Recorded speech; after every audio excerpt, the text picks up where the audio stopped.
Un ministre iranien prenait la parole cet après-midi à l'ONU pour les opposants. Sa présence a l'effet d'une provocation par la personnalité même de ce ministre et en raison des violations des droits de l'homme dans ce pays.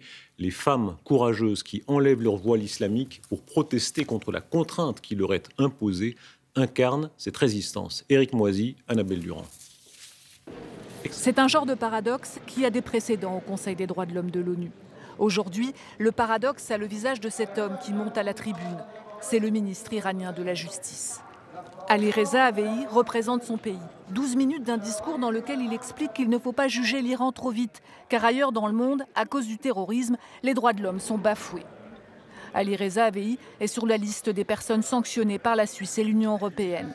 Arrestation arbitraire, violation des droits des détenus, augmentation du nombre des exécutions capitales, la liste est longue.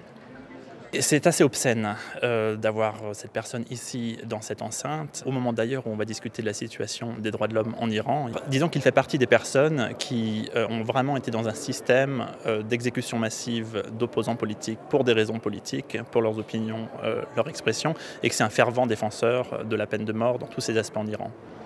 Plus de 500 exécutions l'année dernière en Iran. Plus de la moitié n'étaient pas liées à des crimes de sang. Plus inquiétant, le régime a exécuté rien que pour le mois de janvier 3 jeunes prisonniers condamnés à leur adolescence.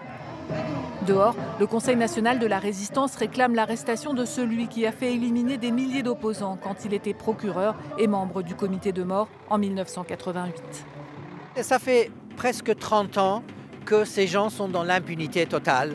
Les responsables de ce massacre sont aujourd'hui au pouvoir en Iran, tous. Aujourd'hui, le peuple iranien se soulève, le rapport de force est en train de changer et précisément, nous espérons que bientôt arrivera le jour où ces gens seront jugés.